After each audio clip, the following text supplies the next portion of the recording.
See here. Boom. So, We're in. So it's a lot of change since our last I know. episode. I can't be looking over here. Yeah, no, you can't. Sorry, I can. Yeah, you can. Yeah. I'm like, there should be a monitor over there. Maybe. For you, right? Maybe. I don't know. I mean, for like a natural thing, you know? Or like over here, actually. Yeah. Maybe. Or are we supposed to be looking at each other? Is that how people have conversations? If you want, I guess. I'm like into the tech though. Yeah, fuck the people. Let's talk about the A10. No, well, dude, I actually tried. I know we're like, oh, let's actually do that too later, but like the live. Yeah. I kind of figured it out. I watched, hours on YouTube. I'm sure. But I just haven't done it. And as someone who has done it, built a business, and then what? We're done with it, or what? Nah. Okay, good. It's good. just We ain't done. it's just getting better. There we go. I went on I schooled myself for a year, and part of that schooling was time and was money, just like any school. Yeah. So I bought things, I tested them, I tried them, I built things because I like to do that with my time, and then I tried to figure out more and more what exactly I wanted out of the products and how I was going to use the products for different purposes. And then I just wanted to go more streamline, I think. And I think, before we just hopped on the mic, we were just going to discuss like, all right, well, I've got an ATEM Extreme ISO in a box, and it's cool and it's nice, but I see how having it separate and having your monitor over here in your ATEM where you need it, like it's just a little bit more, it's almost more customizable. Because I already customized mine and put it in a package. Now, right. Because it's not in a package, you can customize the layout whenever you go to a gig. Yes, you are. Yeah. Especially when it's, you customize it for a very specific use. And so for that use, it's the best one great. Out there. It works what I mean? Fantastic for that. So you gave up that sort of modular flexibility. Right. Because of that. Right. So it's not like, you wouldn't put that on this desk. When you guys were rapping, I was just like, it would take up from here to here. Yeah. And that's not where it would go. No. Yeah. And I like this. I enjoy this. I feel like it's a bit more intimate. And my setup is like you're the engineer. You're behind the curtain, Which I do want to make. Video village kind of thing. Video village. Yeah. That I want to have that packet, that module of this setup where we don't see these things. Possibly even the cameras. I could build you something. I know you. We put in that order. Plug. Well, this desk too, I thought about a shelf system of sorts where we could hide the wires, hide these two main things, the Rodecaster Pro and the A10 Mini Pro. The Rodecaster Pro, I think, is bigger than it needs to be. Yeah. You know what I'm saying? Like, it's so nice, but I almost wonder, like, what other solutions could be used in place of the Rodecaster Pro? Not to, obviously, you wouldn't have as many maybe options, let's say. Mm-hmm. Wouldn't maybe look as nice. This thing looks insane. But if it did all the things you needed it to do, and maybe not all those other extra things, For me, like just a recorder maybe do it, that you could adjust the sound, and you're just like, okay. The F6, I could use that. I could use that actually as like that sort of and it would video sit right village here and be tiny. Or it would be out of sight for whoever's the talent. Yeah. It'd be out of sight. It'd be on a camera. But I could still monitor. I could see the lights, the tally lights and stuff like that. Yeah. And you see it. It's only that big. It's like a little fucking. It's so small I can't even see it. It's a big there it is. Spam musubi. Yeah. It's like the size of a big. It's like a double. A hamburger. Okay, let's say so. Yeah. Yeah. Yeah. Actually, I don't know if I see the Spam musubi that big, but hey, I never. It's way smaller than the Rodecaster Pro. Way It smaller. has 6 inputs, which Rodecaster Pro only has 4. Actually, I think 6 if you count the mix out. Bluetooth. The Oh. there's another, I think, USB-C port.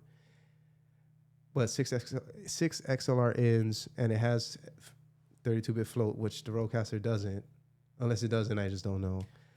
But I was talking to a sound technician about this the other day, and I asked, "Oh, do you use 32-bit float?" And he was like, The fuck is that? "Nobody uses that shit." Really? Well, because it's for run and gun. For run and gun, for guys doing the wedding, for guys who are like set it, forget it, then that's where it comes in handy. When you're like, oh, I need to get the recording, and if it's too loud, I can turn it down, and if it's too low, I can turn it up, and I still have a clean, high quality audio It's a recording. shotgun. You know, so If you have the skills, you don't need that. well, you're monitoring it. That's what it's for. Right, You right, know? right. So you're tweaking. Oh, this guy's a little quiet. Okay, let me turn him up. Oh, this guy's a little loud. Let me turn him down. You know, and then that's it. You don't keep adjusting it normally. You know. It is a set it and forget it, right? Yeah.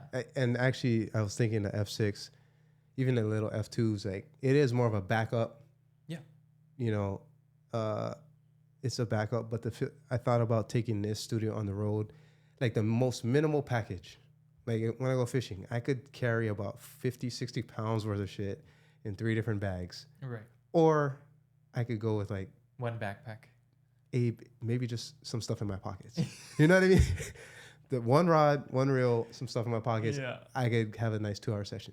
Yeah. That's how much variation is in I that know. setup. I feel like that's the same thing here. I know. So this is one end of that spectrum for me, where right now this is a lot of stuff to move, to package, to transport, to set up again, which Set I'm up going to do next again. week. I'm going to break this down, set it up in a remote location.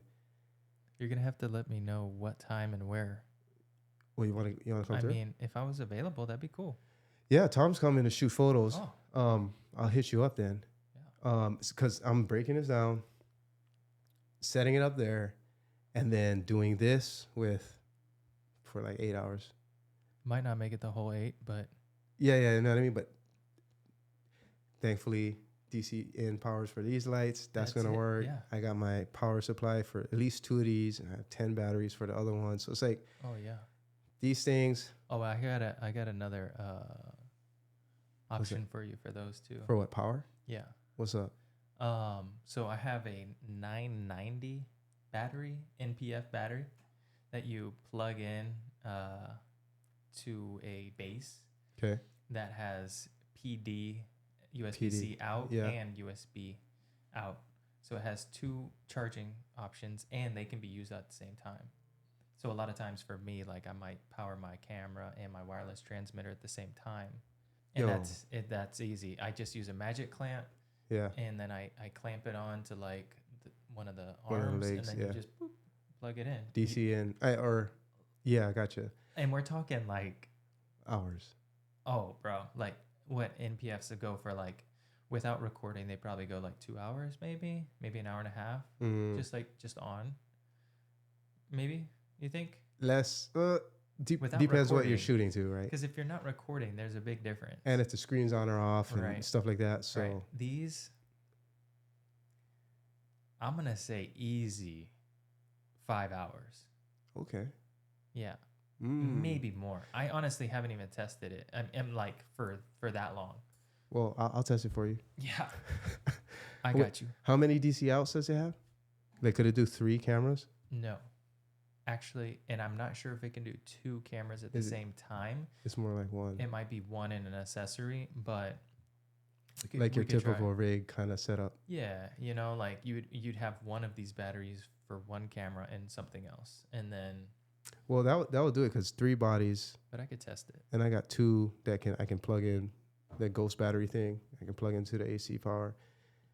So only one I was gonna be swapping batteries, but because fuck those V-mount batteries that I got, they don't work. No. I mean, it worked and then it didn't again. It's so inconsistent that I'm not even messing with it. Wait, tell me what didn't work exactly. Like the battery didn't work? The battery's on. The screen is reading how much percentage is left. I plug in right where it says out into where I'm supposed to on this camera. And this camera doesn't recognize it. But the thing is, when the first time I tried, there were a few times where, you know, I'm turning it on and off, right? I'm trying different, like, do I plug it into the battery first and then the camera first, or the Right. camera, like, I'm trying different variations of that.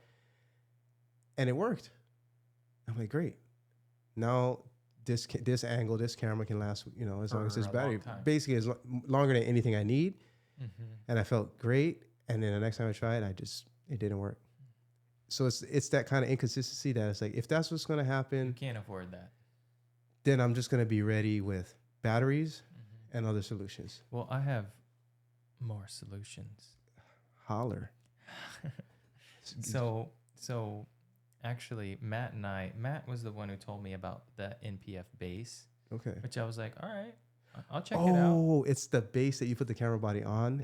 No, it's a base that you put the NPF battery on. Is that what you just said?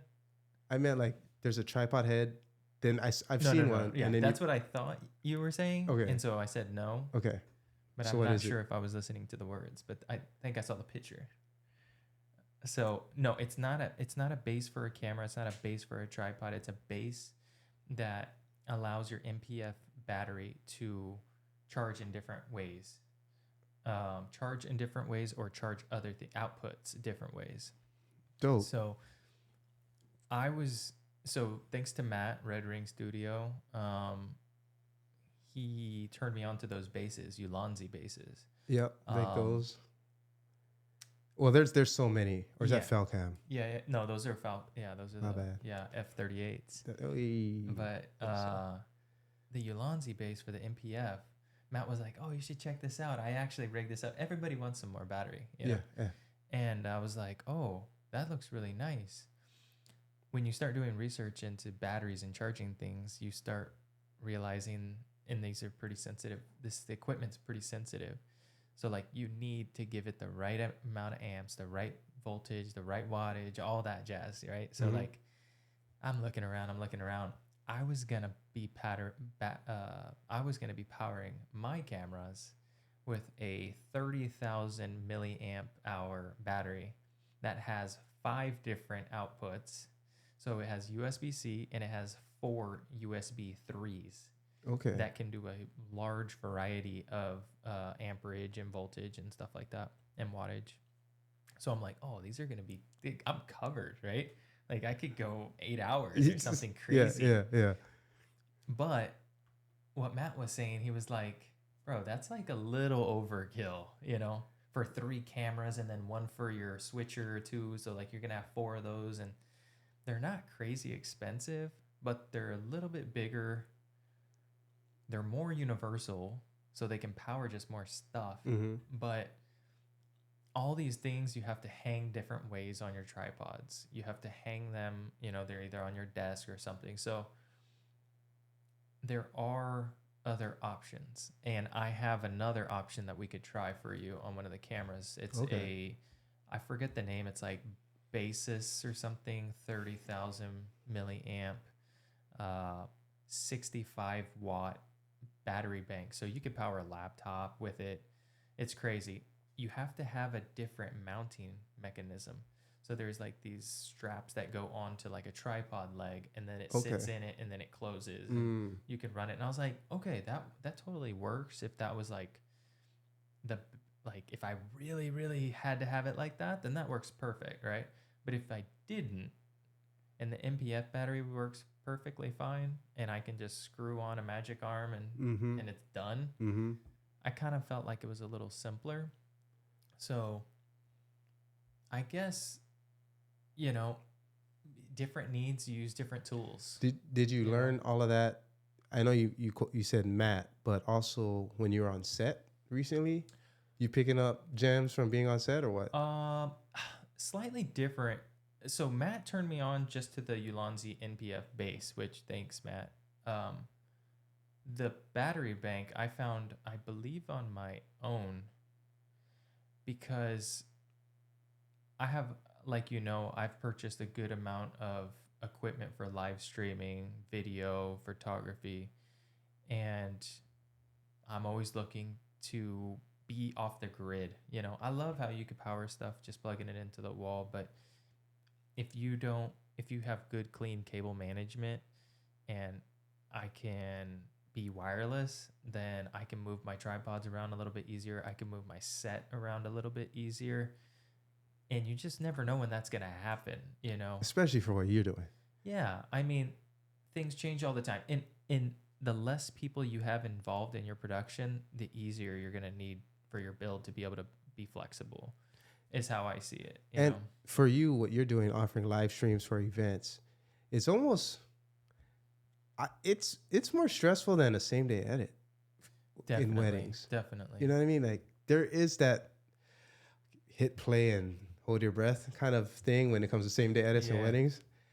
But I can only imagine when it's what you're dealing with and the amount of fail points that you're managing, and there's the sheer amount of variables that could just end it is way higher. Especially you're 3 cameras wirelessly. You're not just only dealing with the hardware of these things connected properly and not getting rained on, not getting kicked by that kid who's running around. Right. Not just all of that, but then also, am I getting the right angle? Is it in focus? Is the sound coming in? Is there no time lag? Not only that, do I have fast enough internet? Did I sign in correctly? What's my password to the software that I need? Right. Like, there's so much Yeah. that I feel is on the plate, that props and kudos to you for like figuring that out. Cause that's to me like, oof, that's like an Everest. It's getting better. It's getting better. I mean, they're definitely it's more complex, I would say. What's harder, I'm not sure, but it's definitely more complex. There's everything you have to figure out for shooting video for a wedding, and then you have to turn that into a live production. And at the same time, you have to consider if something does go wrong, Mm-hmm. not in your equipment, you know, something completely out of your control. Let's say the biggest one, internet. Yeah. That's your biggest one. It doesn't matter if you're wired or if it's Wi-Fi or if it's cellular bonded to a connection or if it's all of those. If you don't have internet, you don't get a live stream.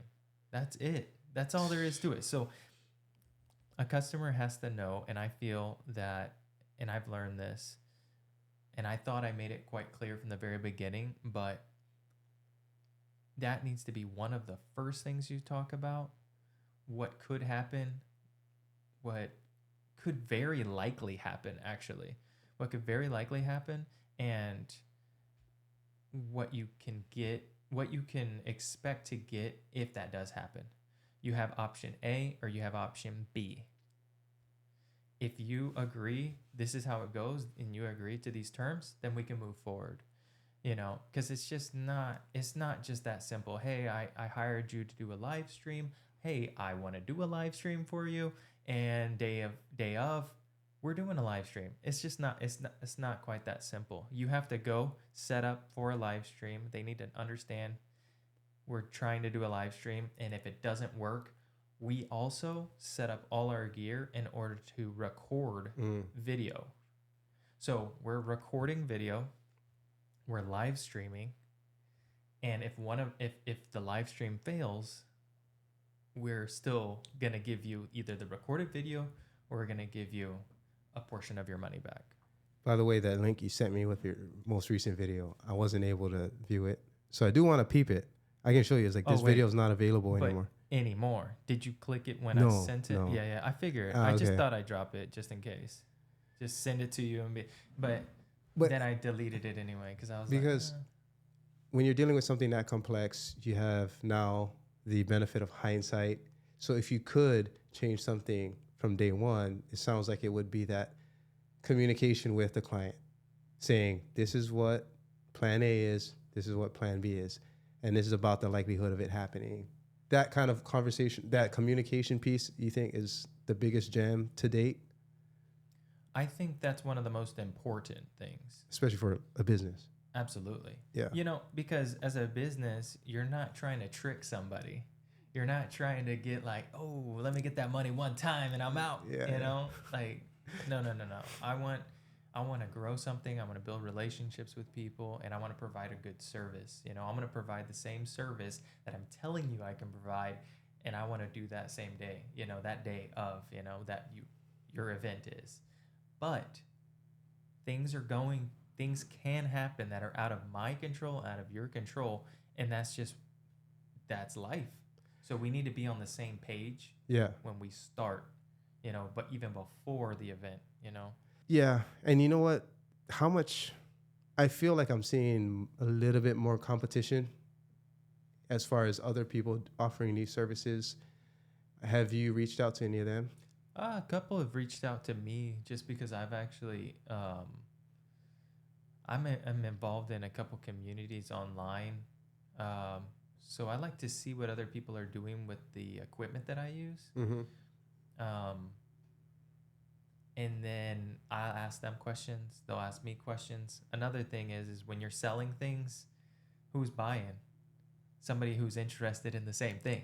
Mm. So somebody might, oh yeah, like we do live stream. Oh, cool, you do live stream. They'll send you a little link or something, a little TikTok, Yeah, Instagram, yeah. and I'm like, that's a Oh, nice setup. okay. I mean, Yeah. they're doing it. Hey, you They're- got to look at it's competition is healthy to a degree, right? Absolutely. I think like 10, 15, like in the teens, having that many people, having that many competitors lets you know that what you're doing is worth doing. Yep. But And also where you stand.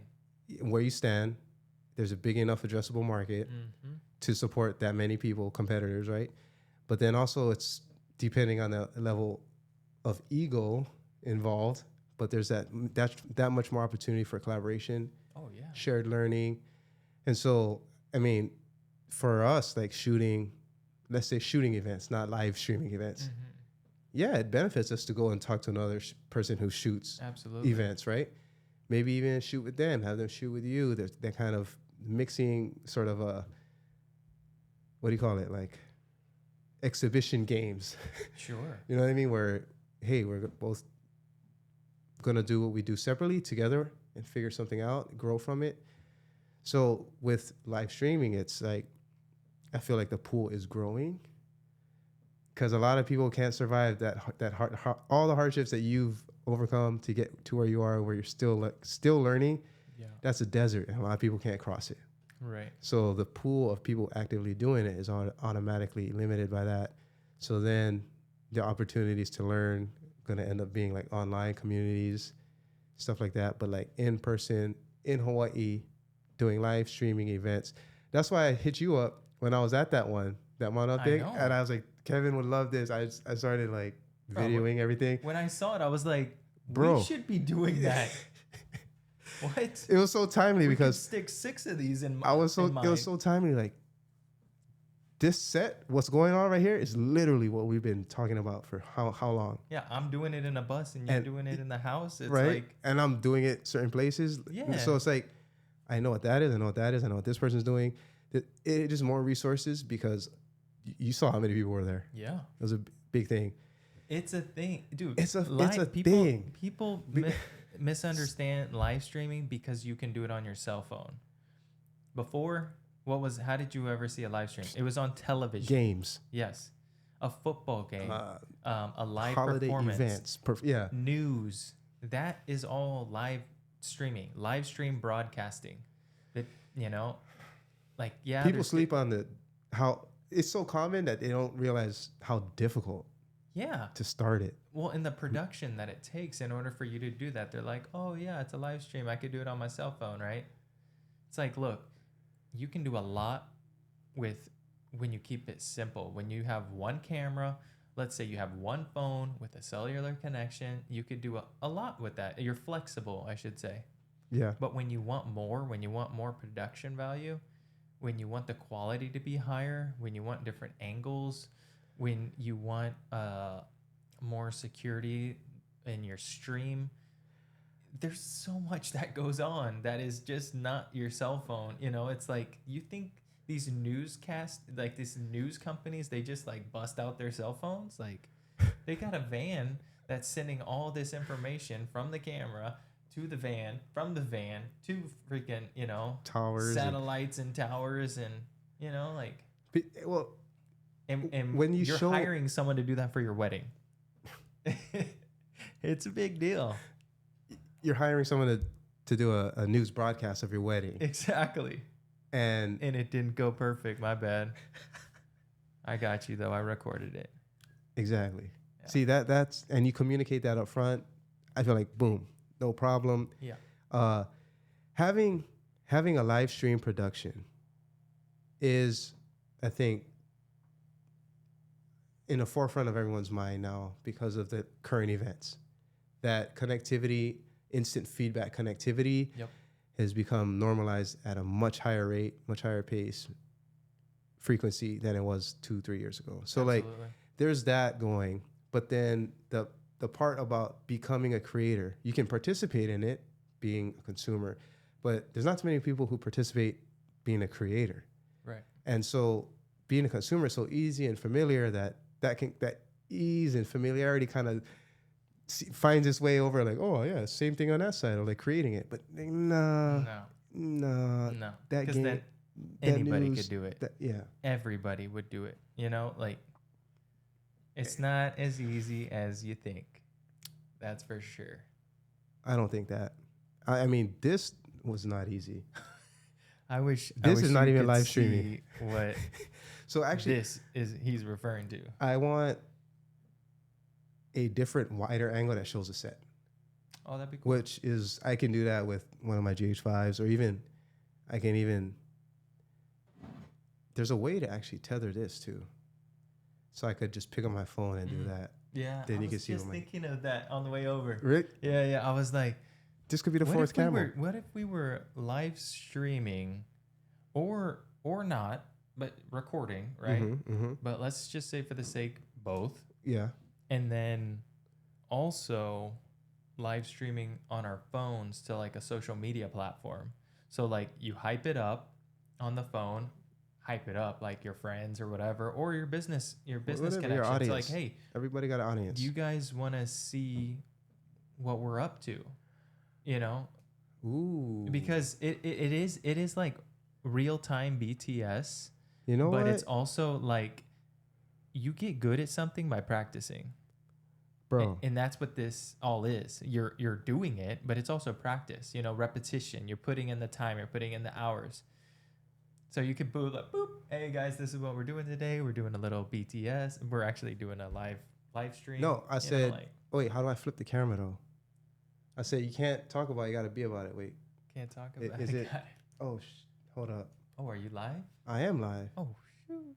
You were just talking about going live. Kevin has been helping. I'm over here like listening to this feedback in this mic, but we're over here in the video podcast studio. I got Kevin right here. Makai Pacific Creative. One of those, something like that. Yo, Kevin does live streaming events, and I do, as you can see, video podcasts. Studios like this. Oh man, pause due to poor connection. You gotta be kidding me. See what I'm saying? You gotta be kidding me. See what I'm saying? And we're in a house. We're in a house with Wi-Fi, and this is happening. If you're in the field live recording an event, at least you're recording it. At least you're recording it. You got to record. Look at that. Pause due to poor connection. I want to show that on this screen too. Oh, it's back though. Is it back? We're back. Is it back? It's back. Yo, what's up? Cheap. Poncho, the homie Poncho's in the house. Yeah. We got a 1-person audience. But look, a little behind the scenes, we are in the middle of a recording session going on, and Kevin said it would be cool to have an angle from the phone. And I was like, let's just be about it. So it'd be something like this. Yeah. You could have it mounted up here or something. Yeah. But there got to be a way that this is connected to that, I feel, so we can get it recorded on the mini. There's definitely a way to do that. We're figuring shit out. Yeah. Yeah, there's definitely a way we could do that. We might be able to do it with like a wireless transmitter receiver, or there's this new device out that you might be able to plug that in and do that. If I just left it like this, Poor connection. Yeah, poor connections. I feel your pain, bro. Yeah, man. I'm just gonna end this one. Let's see. How do you end it? Well, These lights are killer though.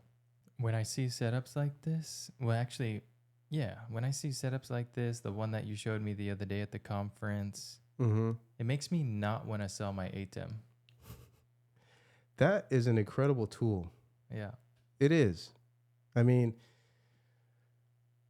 But I don't like having things that I don't use. I'm like, it's been a thing of mine for a long time. I love that I'm like that because I like to stay simple, I guess. Not simple, but like I don't like to, yeah, I just don't like holding on to things I don't use.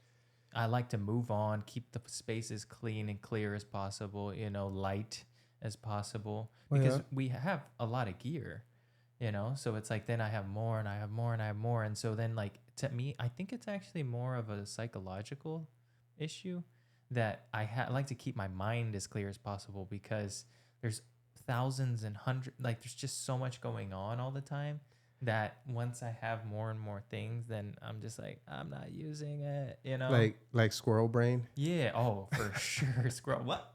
You know? So, but it is an incredible tool. It's incredibly useful. Well, it does that, what you said, that live stream, but also records it. Yeah. And you know what? I don't know if it's possible, please, if you're out there and maybe can I record the program version as a Final Cut Pro file or a, XML file, like any kind of nonlinear editor can read. So basically, I want to adjust the cuts that I make in the program. DaVinci. So I because it's believe you can Blackmagic. do it with DaVinci. Okay. I believe you can do it with DaVinci is the only way that it'll read the recorded program file, but where you can edit it. Like if I pull it into my editor. Yeah. Now I'm like, I wanted to cut that earlier or later. But that's interesting, right? Because then the file that you're recording, it would have to have the ISOs built into it. The program recording would have to have the recordings built inside of that file. I see what you're saying. Because it wouldn't matter if it's DaVinci or something else, but it's like, how's it gonna know that there's actually more video besides than just that one clip? At that moment before the cut, like that segment. How does it know that there's a full recording of that shot, that angle, the whole time? Unless it was like a multicam clip. A multicam clip, yeah, I can't, because a multicam clip has all the angles in it. And so when you edit the multicam, like backwards of a multicam, because the isolated files, it gets recorded at the same time, right? Right. Something is just another file that would point to the right when you make the edit in the program and say, no, this cut is going to be 1 second earlier. So the second clip needs to plus 1 second on the front end, right? Where does that 1 second come from? Right. This program saying, oh, I know what angle that is, so I can direct you there and add that 1 second. But that rendering time or processing time, I think that could be done in the editor. Yeah, I mean, that's extremely useful. If you could just throw in your program feed into, let's say, DaVinci, because it's Blackmagic, and then just drag over one cut to the left because you wanted a little bit more of the other angle. Yeah, I wanted that reaction. What you want that for. And then I'll just keep it. Because I found this out, what was it? Just before this went on with my brother. Yeah. I think, that cut was too late. Or, I wish I didn't cut that. So what, you're going to edit the whole thing? So that's what I'm thinking. Like, now. Like, that doesn't make sense. Although it's a lot easier from the kind of editing and work that I'm used to doing. Yeah. Right? The level of. But you still have to sit through the whole, you have to scrub it still. Oh. I just found this. I say it like I discovered it. I didn't discover it, but yes, you did. Oh my gosh, tell me, bro. I'll just describe it, and you're gonna appreciate this. So it's an app. Actually, I think it's a desktop app. AI based. We can get into a slippery slope about AI and how I think that's going to change the game. Yeah. But it's an AI app that addresses this issue. For me, I was like, this is the pain point that this promotional video is speaking to me on. Like, Right. it's the time spent scrubbing and clipping things that are sort of like tedious have-tos. Right. For example, for me, if I'm doing like a lot of talking and stuff, I'm going to cut ums and and I'm using my grammatical proficiency in the English language, and I'm using my skills and like the shortcut keys and just repetition of doing it so much to just kind of breeze through these things. But I'm still doing the actual, I'm sitting here listening to the whole doing podcast over again. I'm doing it at like maybe sometimes 2x speed, Right. 1.5x speed, but still I'm doing this labor. This AI app says, we feel your pain, Kenji. Tell you what we're going to do. I think I might have heard of this. You think about the dictation that's available to us on these devices, right? I upload an hour-long podcast. There's some rendering time or whatever, but at the end of that, it's not too long. You have a transcript of everything said in that podcast. Number one. So already, text, captions, yep. Check. We can go into the customization of captions and all that, but that's available to you, okay? So already, huge thing. But then, now you can edit. If you say, kind of like if you open a Google Docs right now and you had like a 7-page essay or whatever. Yeah. Or like this, if I copy pasted the transcription into a Word document, I can go into search and put and it'll say like 1 of 55 ums, and then all the ums will be highlighted, and I could just go through them and erase all. Same thing with this app. But not only does it erase, it cuts the video. Yeah. So there's no ums in the video. So it's like, ooh, and then you're looking at the transcript, and you can actually edit the transcript, and that will edit the video. So editing the words is cutting the video. Cutting. What is this one called? I gotta look. I saved it. I didn't. Did you hear it from somebody or from watching something? I heard it from. Because I heard that too. I'm gonna ask the person. I saw it on a YouTube video. Someone was using it. I started using Notion. I think that's kind of a popular note-taking app, and I love it. I found that on YouTube as well.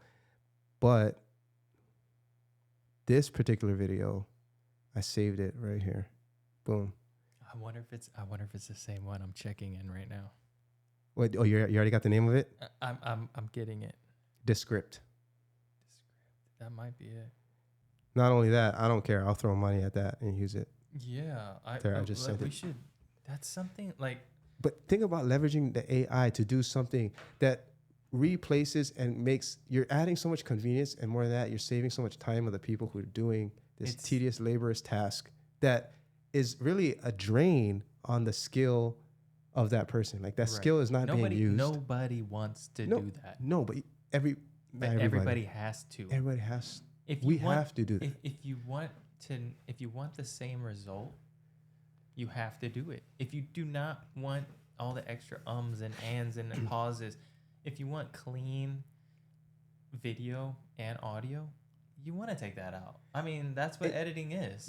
You know, and I actually just made a 1-minute video yesterday of my feedback to a remote editor, right?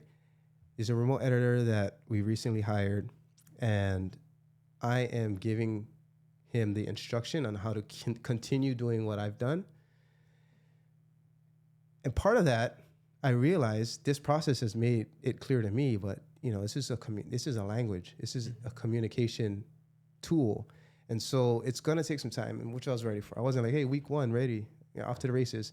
I knew there's going to be this adjustment time and this kind of like collaborating cohesiveness time. For them to see what you see. Which we're in the middle of. And you know what? Every week it's highlighting something new. And this week, the video I made was explaining this process. This was before I saw that video about Descript. Nice. And I was like, this is so timely. So I literally took a 12-second section, and then I iterated it the way I would normally do it. So it went from 12 seconds to 7 seconds to 6 seconds. And I was like, that's almost, it wasn't 12, it was like 11 seconds and 8 frames or something. But the final one that I was like, this is what I would consider done. That third iteration of it was 6 seconds and something frames. So let's just say half. That amount of time makes a huge difference on average view duration, engagement, pacing, right? I said, let's focus on pacing. Look at the difference here. This is what you delivered. This is how I would have done it. And these are the steps I used to get there. And along the way, part of that involves cutting out the fluff, cutting out the dead space, cutting out the ums. He actually, I wish I could think of the exact thing he said. Because when people talk like it's unscripted like this, there's a lot of fluff that we're unconscious about because the actual point is oftentimes front and back end of the point could be omitted and the point would still hit the same way.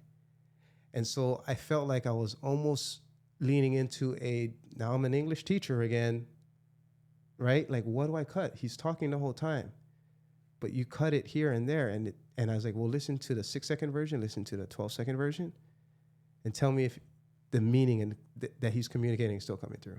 Right. The answer is yes. Go with the 6-second version. Right. Now, if I could do that, I was like, damn it, description, right? Descript. If it's offering, I haven't used it, but if I can use it the way I'm thinking, bro, are you kidding me? This podcast, I could edit. Yeah. But I'm editing not in a timeline fashion. I'm editing like I'm editing a paper. Right. No, yeah, the whole concept of a podcast or an interview or a paper is just like what you said. It's just to get your point across still. Like, we're having a conversation. I'm going to talk, when you're talking story, like, I talk story. So, like, it's like, okay, what's the what's the point? Wait, what were we talking about? Yeah. But really, it's because there's something you're talking about, whatever it is. It doesn't matter. But, like, you start in that time in between till you get to the point. Like, you really don't need all that. It's just hitting, and people don't want to hear it most of the time. And in fact, it's kind of like there's two ways. You either want to talk story and enjoy that, like, oh, we're gonna learn, but we're also gonna hang out. Yeah. Right. Yeah. But let's say when you're just trying to consume as much information as possible about something, like let's say when you're trying to learn something. And you just want to get as much as possible and then move on because you're not actually going to get everything you need in that one setting, right? So like when you're delivering that information, you really should just give them as much of the information as you can give them in the short amount of time as possible, What I think you're How highlighting... to get A to B the fastest, boop, What you're highlighting is the differences in audience on YouTube. For me, I hear that. And that's what I was thinking I was saying that. But not just YouTube, any outlet. What we consume a lot of and what we are selfish about is educational content. Right. Give me the answer. Give me some insight. I want to know the answers now. I don't want to take 10 years I don't care what you're eating. Apprentice. I don't care what's happening in the other room. No. We don't need to go on a tangent. In fact, if you do, I'm clicking off. Yeah. Selfish as fuck. This is my time. But this is my education. What it is. That's what it's become. There are quote unquote successful routes of entertainment where Absolutely. I don't know what I'm going to get. If we start dilly-dallying and we're going on tangents and fluffiness here and fluffiness there, that's what I'm here for. That's what I signed up for. This is entertainment. But that's a podcast a lot of times. You know what? Chatting. I think there's a natural part of somebody. It just happened literally just like an hour before when I'm talking to my brother. When I heard him talking about being black in Hawaii, and then he went, I could tell there's this moment too, and I'm just looking at him, I'm like, oh shit, he's on one. Like, I could tell there's a moment where someone's talking out loud, kind of like I am now, kind of like when rappers freestyle, true freestyles. You don't know what you're saying, you're just thinking of an image. You don't know exact words, you're not building. This is partly to do it. This is largely based on fluency and proficiency and command of a language. We got to say that first. Okay. But you get to a point where you're not thinking of the blocks of language and grammar. You're thinking of the idea. You're painting the picture. And so you're just going, and you're kind of like this real-time feedback loop of seeing or experiencing your own output, and that's influencing your input, and you get into this loop. And I felt like I witnessed my brother get into that loop where he's he's hearing himself explain an idea, a feeling that we had of being, growing up black in Hawaii. And then he got in that loop describing something that he never heard himself say before. I never heard him say that before. And then he's feeling it. And then that loop, you just see it play itself out. And it was beautiful. I was like, and he said it right after, like, I never even heard myself say that before. There's those moments in talking where I feel like it's a warm up. You kind of warm up and then you hit this fucking pace or you hit this point and there's a warm down. Really good, skilled people who practice this a lot, who are speaking a lot, who did 5,000 podcast episodes, who've been interviewing people for like journalists for the last 30 years, something. I feel like they can hit that more regularly and extended periods of time. Whereas normal people, we're going in and out. We're hitting these points. It's kind of like waves. And so editing can be just taking the peak of all these waves, all the warm-ups and warm-downs, kind of getting rid of those. And then what you get left is just the straight dope, which in an educational video, that's what you want. Give me those pieces. Yeah. And if this AI app can help me do that. Yeah. But see, how do I explain that to, let's say, like a remote editor? There's a lot of nuances that go into like you use this app. Or I mean, they use this app.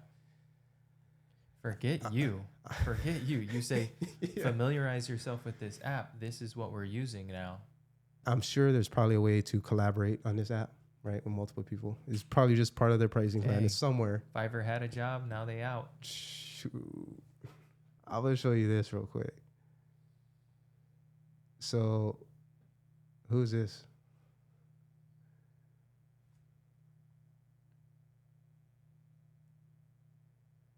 That's you. That's you. That's kind of you. That's you. That's you. That's you. That's you.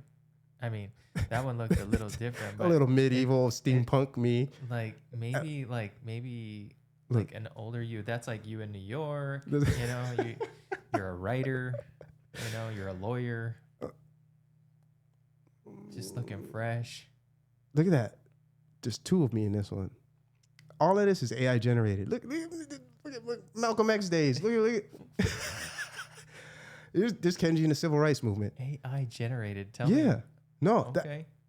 I've been on an AI spree, thinking about all the ways it's going to simply change the game and how many opportunities. Look at the fucking little psychedelic me, third eye. We're still working on that. Little cat person me. What the hell? Look at alien me. Bro, what are you doing and not texting me back? You're doing this. Tell me, look, there's a 90% Japanese, 10% black Kenji right there with pro earrings. Yeah. Oh, there's 100%. That's 100. Yeah. Maybe that's part Mongolian Kenji. Yeah. But I'm just, look, all I did was upload just curious 20 photos. I'm like, where did you? Yeah, okay. Tell me how these came about. I found Bazart. I want to say it right. Bazart. Bazaart.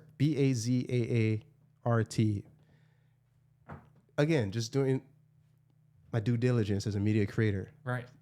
Got to do that homework. What's this? Okay. I'm going to go through the whole thing. Spit this out. Bruh. I was like, okay. Now I'm thinking, right? I see this. I also see, what's it called? Dream. Fuck. Fred, Alessandro, don't get mad at me. But it's a software that makes games, environments and stuff. Okay. So like Call of Duty, all those fields or whatever, you can build it in this engine, right? The shit that's coming out of these, like what you imagine people building landscapes in for games, but let's just say you're making a scene from a movie. You can't tell it's not shot. You see those things now where like the whole wall is actually just a projection and the actors are in front of it. And so when the camera moves, the projected image of the background is moving accordingly with that camera. So really, you can't tell that. I think the newer Star Wars, or was it Dune? I think some of Dune was shot like that as well. I could be wrong. Definitely not the new Top Gun. He wanted it all real. But the point I'm trying to get to is it's getting indiscernible. Yeah. And so this experience, some of it, like you're like, that's kind of you. That's kind of you. And I'm looking at it too, like, You're like, which dimension is that? Bro, I'm like, if we just go down this path, it's going to get to the point where let's combine Bazaart, what we just saw in Bazaart. Let's combine this script, right? Just those two apps right there, those two technologies based in AI. I could literally speak as we are right now and have an image projected behind me of what I'm saying. Yeah, I heard that on this. So the app that that I'm looking for right now, Yeah, from somebody else, they told me that as well. That you could, it's gonna cut out the words when you say when you say them, the word and the text, and then you could then you could either speak it or even type it. Exactly. And it'll say it because you've already said so many words. It knows how to speak your That's what's in the script too. Yeah. I didn't get to that. Yeah. But let's say I'm looking at the transcript of my video. Crazy, huh? And I'm like, damn, I wish I had this little caveat in there. I'm talking about this point and I jump to the next point, but I want to put this little caveat or this little warning, this little transition. Yeah. I could just type that in and then it will voice over narration based off of the rest of the references it has. So I love it. And it also is a little, I feel like there should be some type of discretion. Like, like made in USA, made in China. Like, I feel like there should have to be, it should be stated when you're using certain technologies, because then if there was ever any type of issue, right? Because I'm just thinking like super broad now, right? Not like social media, not like marketing. Like if somebody was doing something they shouldn't, and they used this technology and they're saying, oh, so-and-so murdered somebody, or so-and-so said something illegal in some countries, and it was them. And they're like, that was not me. The deep fake conversation. Yeah. Like, so there's got to be some stamp. There's got to be something where like some metadata in it where you can still check, You got to be able to AI check. That's what you got to be able to AI check. If you was this made by AI? Was it generated by AI? There needs, and then just like organic, fair trade, made in Hawaii, AI generated. That's what you're saying, right? Yes. Organic. Or I said that. But I mean, and not no 10% organic, not organic the last week. You still gonna have people juicing it and like the system, and but people need to know, because then it gets a little too wishy-washy. I mean, I'm all for it. When it comes to marketing, it's like, all right, people are gonna do whatever. They're gonna say what they're paid for, but you can use this technology in a way where it hurts people too. We've seen examples of deepfakes, and a lot of times. On my feed, it comes out in the comedy skit kind of section where someone deep fakes like Governor Ige or right. I think the celebrities are the first easy targets, the low hanging fruit. Sure. But when it matters is like what you're saying. Like, I did not say that. I lost my job. Yeah. Some shit like that, right? Absolutely. Or you smeared my name and reputation. So obviously with this app, Bazaart, I hope I'm saying it right. I had to read that. User agreement basically. And even when I upload photos of myself, there's another step that you need to confirm again. It's like, I confirm that these pictures are of me, not someone else. I have permission to use these pictures, and it even says no kids. Like, do not upload, make sure these photos are ABCD, whatever, right? One of them is these photos can't be of kids, probably because of conversations like this, ethics and rules and definitions. What is right, wrong? What is identity? What is an image? Ethics. What is ownership? All of these deep conversations that deserve that kind of attention. But since tech is moving faster than humans and our ego and our conversations, like, we're playing catch up. I felt like I was playing catch up. Just like, what? How can I? Like, I just put the two girls to sleep. I'm setting my alarm, and I'm just like, whatever Bazaart pops up in the feed or whatever. I'm like, AI? Like, let me check it out. And then within 10 minutes, I was looking at this kind of stuff. Think about that. Like, within 10 minutes, I was looking at this, just tripping. Like, that was way too easy. But That was way too easy, exactly. but that was also awesome. Like, It's awesome and it's intriguing and it's at your fingertips. And then with this phone, and with probably man. all phones, if not most phones, it made it easier. Like, you showed interest and it was like, oh, okay, here. That's the expectation. Yeah. If you're selling anything online today, and my experience has any kind of friction, you ain't selling me. Right. Or I gotta want it real bad. Right. Genuinely. I need it. Right. Or really, you're really gonna want go it. Look for it. You're gonna hunt it. Fence down. riders ain't getting converted. Right. You know what I'm saying? With friction, with any sloppy, or confusing, unclear messages. But this is like, I forgot the punchline or whatever it is. Like, turn yourself into AI. Let's just see what it says in the App Store. Bazaar. This is not a commercial for Bazaar, by the way. I'm just... Unless Bazaar, you want to get down. Bazaar. Sponsoring. Oh, photo and video editor. I didn't even know there's a video part. Photo and video editor. God, Design they're gonna maker. take images that they made of you. AI art collage. Oh my God. Soccer fan designed to root for your team. One more thing. Oh, wait. How do you know I'm a soccer fan? Get the fuck out of here. I'm telling you. Bruh. Bro, they're gonna have you at the World Cup cheering. Chanting. That's what I did. The first thing I did. I put myself in a stadium. I knew it. Let me just read the first paragraph in their thing.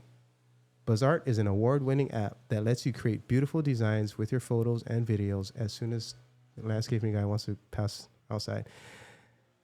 Join millions of people who create professional-looking designs every day. Get ready to boost your creativity. So they're selling it's a new It's tool, like a fun. but it's like a low-key Yeah. sell on AI. Yeah. It's like a art, like one of the paint on the computer. You know, it's like, oh, another way to like be creative. In a Which it way that's gonna is. fucking blow your mind. Yeah. Especially when you see yourself. I've done other things where it's like easy background removal for things, and I was like, Yeah. oh, this is actually kind of like, after I got the shock of like, that this is crazy, let me keep going. Then I started using it like I would Photoshop in a way, because you can remove the backgrounds easily. Now you can add not presets, but like preloaded images and stamps, kind of like how you would on Instagram. So there's that level, and then obviously I looked at some of the examples of how they like added movement and animated. So like there is video. I haven't dived in. I want to now. I'm curious. I mean, look at the fuck. What the fuck? Look, that easy to create that kind of shit right there. That used to be like That- I that- remember like 20, maybe it was like 20 years ago, maybe like 18 or something, and like Photoshop, there were like wizards back on like MySpace, and I'm just like, bro, This I wish is I could do 2 that. days of me slaving at the And computer. it's like click, click. Okay, I have a rainbow coming out of my ears or something. But now, yeah. Like, okay. Like, oh, did I save that? I close it. Did I save it? All that work gone. Yeah. You know, that's what I like about this too. It's like, it's in the app. I have projects here. I mean, this is just the direction everything is going. Yeah. That's why it's kind of my incentive too, and my motivation to just do these as much as I can, because I want to do this these. this is not gonna be this in 10 years. No. Not with fucking Bazaar, fucking Descript, like. No, but I still feel like it might not offer the same function as what it is now from a marketing perspective or something like that. But I mean, people are still using CDs today, yeah, and records. Records is kind of a vintage thing. yeah, but people still shoot photos, digital and analog, you know, and people still shoot movies, and they use this gear, and it's like, oh, it just gets better. Honestly, we could do this with old gear, Yeah. you know, Oh yeah. Oh yeah. but yeah. we like this gear. It could be done. a number of different ways. Like my fishing example earlier. Yeah, I can go fishing with 60 pounds of gear or just something in my exactly. pocket. Same thing here. We could get similar results.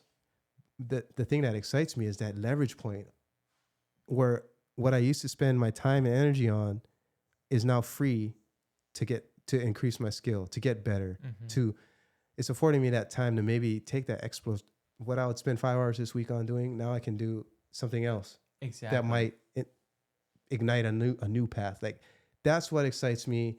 I mean, it's a tool. Humans and tools. We gotta leverage our time, our strength, all of that. We use tools to leverage it. And this Yep. to me is like a new tool that I can only see affording me more and more of my time. Yeah, it's so when you were showing me that and it starts bringing back like all these like old Photoshop thoughts and ideas, Yeah. because I was always in like I was never and still am not like a real like computer techie guy. I'm Mm-hmm. more the tinker guy, and Yeah, then yeah, I yeah. go the techie route because I'm using technical gear, you know. But really, I'm not the computer kind of guy, you know. So I've always envied my friends who did Photoshop and Illustrator. I'm like, dude, that's in my head, but for some reason I don't want to take the time and use that part of my brain to learn those certain tools, you know? So it's interesting when I see something like this last app you just showed where you can be creative without having to have those same tools that you used to have 15 years ago. It's like I I've thought of so many different analogies for that because there really are endless ones. It's like, do you have to be? Oh, here's a new one. Shit, here you're talking about this feedback loop. Just because I can't describe to you what I do, like just because I can't describe my profession to you in Spanish, and let's say we're in a Spanish speaking country and everyone's speaking Spanish, no one speaks English. It doesn't mean that I can't explain what I'm doing. It doesn't mean that I'm not doing anything. It just means I can't explain it to you. I don't have that in my tool belt, the language that can communicate that to you. Mm-hmm. I would have to show you it. I would have to other means besides speaking. Right. And I feel like there's a lot of that talent that sort of goes to the graveyard because there was never that tool. There was never that bridge. There was never that method, that communication method. It doesn't mean it wasn't there. Right. It wasn't expressed. And like tools like this are going to lower that barrier just to the point there is none. There's a Yeah. It's Is it going to turn into interesting, huh? Terminator? Just a whole Yeah. different topic, right? But Is that like the same thing as like where you know, like I mean, we still say it now, but like anybody with an iPhone can be a photographer. Anybody with a iPhone could be a cinematographer or videographer. You know, and it's like no, but it does level the playing field a little bit because I mean, let's take TikTok for okay, instance. okay, Like when you go like you're bringing up comedy like comedy, I think TikTok is like a great place for to see that comedy, right? yeah, You can see a lot of things, but okay, the comedy is interesting because it is a skill and you still have to take the time to edit or whatever. But let's just say that you don't have to edit because you're using Bazaar or whatever or Bazcar or whatever the thing, the AI, you yeah, know, let's say you're AI, just using AI to help you edit. That still doesn't write the the comedy. You know, it still doesn't put them in the seat. Like you're still doing it, you're still putting forth the effort. It's making it easier to produce, yeah. but you're still the creator, you know? On that point, imagine if imagine if a 5-year-old you could listen to the amount of music that 30-year-old you can listen to, and what that would change. Imagine what Picasso would do if he could travel to where it took him 2 weeks, if he could travel there in 5 hours, Right. right? We're kind of trapped by our time and what's available to us in our time. But it finds a way out. Picasso's still Picasso, right? You are still like, it would be a different, I think, flow rate. Like it's still coming out, but the rate can be accelerated. Mm-hmm. And if someone, I think 100% is 100%, no matter what time period, no matter what technology it is, it's still going to be 100%. And that's what at least I focus on as a creator. Is like, am I just pushing at 100% with what I have? That's the measure of who makes it, who's successful, who people talk about. And like, right, it's the work. it's still the the person. work. So it's like, there's still that person aspect, which I don't feel is being lost because of the advancement of these tools. It's just going to, if anything, 100% today is going to produce this. 100% tomorrow is going to produce that. But if you're just always 100, you're making something. yeah, right. You're making more progress than somebody else who isn't. That's for sure. And I don't think there's an unfair advantage either. Like that's the thing with Neuralink. I don't know if you Neuralink is the company. Another one, Elon Musk is a brain implant that increases your cognitive ability. And the far end claims are like you can communicate without talking. You basically can remember anything. Like just imagine your cognitive power on steroids. The question then is now, does that give people unfair advantages? Right? It's like saying, it's like saying if you, right? I mean, is that a question? Is right? that a question?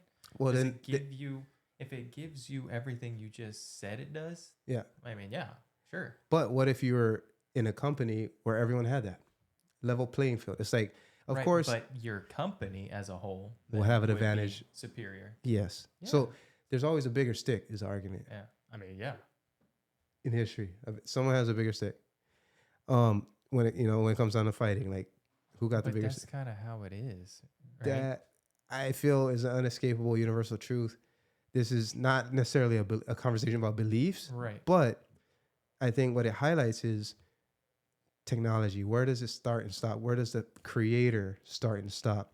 I think no matter what creator you are, you're using your technology and you're putting 100% into it, you're going to be relevant. You're going to be successful in your time, and you're going to have a following because people will see you as that leader, someone who's leading by example, who's doing it. And that will happen in your time, wherever you are. And so there's no like, I feel like if anything, the tools are going to make it clear, like who is,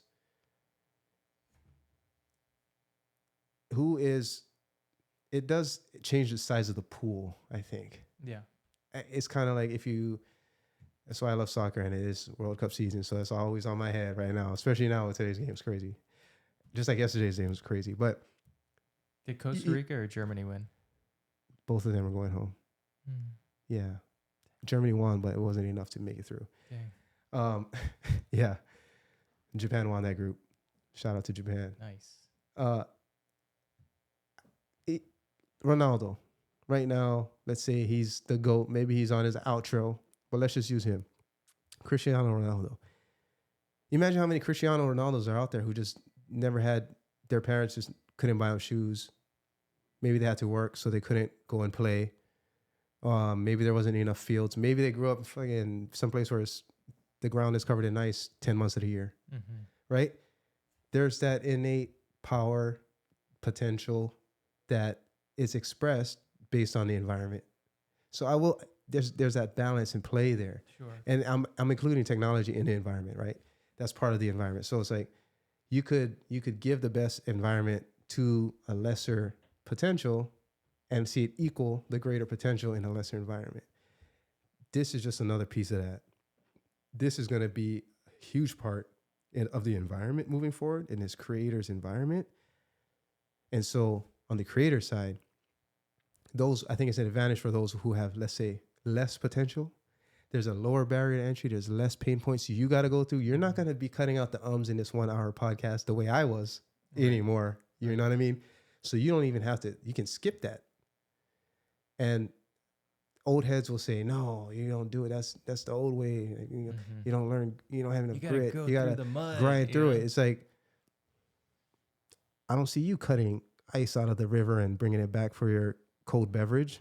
Yeah. You know what I'm saying? Like things change. Yeah. And like if you had to go back, would you really want to have to do that?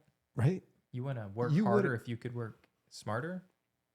And at the end of the day, I think that's how we can measure civilizations and bigger scales and countries and civilizations and generations is that collectiveness of it. Most of the people in this community, in this group, in this time, in this country had this amount of leverage on tools. And that's why they're this. Right. And we kind of, are we moving in Right. with the It's leveling the playing field, you know? So then Yeah. if more people have the ability to create or to give themselves more wealth, whatever it is, it's like, that's a good thing.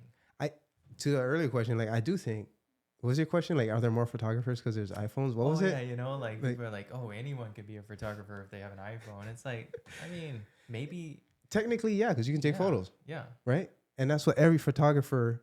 But you think they're gonna stay on their iPhone? No. They might have been able to get a taste of photography because, oh man, I bought an iPhone and now I take pictures and oh, I realized I love photography. Mm-hmm. Like that's awesome. And doesn't make him a good photographer. Doesn't make him a bad one. They are a photographer the moment they take a photo. Exactly. You're a skateboarder if you buy a skateboard. Yeah. You know? If you, I think one good like line is, do you make money off of it? Oh well, yeah. Regularly. Do is that all you do? Can you afford like then that's like photographer too. But you can be a hobbyist. Let's put it that way. Sure. You can be a hobbyist, enthusiast, and actually you could hang with the big boys, big girls. With these, because here's the thing: how are people consuming? Where is the content? It's all on the phone. You know what I'm saying? Yep.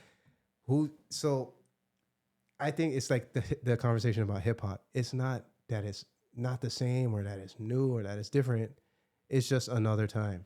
Yeah. This hip hop in 2022 is not 2015, 2005, 1995, 1985. Like, yeah, it is all a hip hop timeline, and this is where we are today. Yeah, and we're all changing with it too, right? Yeah. Like back in the 90s when we were liking certain hip hop, somebody else, you know, of a generation before us might have been a little slower to like it. You know what I mean? Like they might have liked something else. They might have liked some jazz or some blues or, you know, or like reggae, ska or something, you know, like it's all an evolution. Change. Yeah. This to me, in the face of AI here in late 2022, it almost feels like it's going to come sooner than we know it.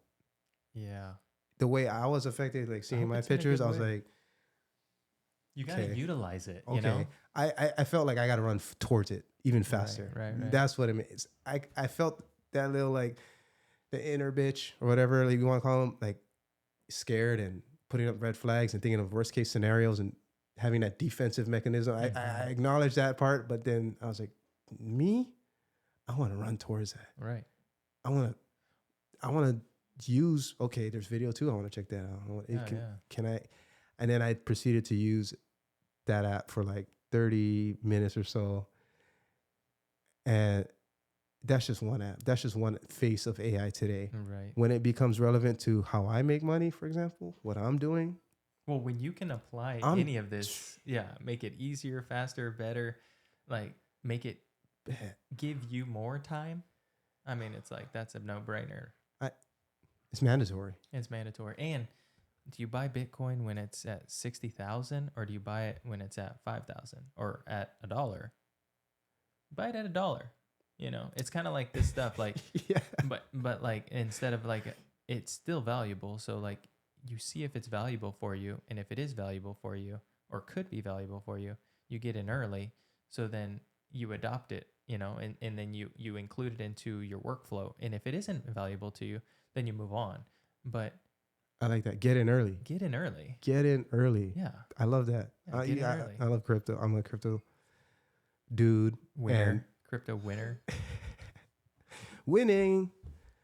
Losing. It depends. I don't know. I mean, check Only it today. lose if you sell, I guess, right? That's what they say. Says the loser. Says the loser who stopped buying. Bought at 60K. Yeah. Only lost 80%. That's all right.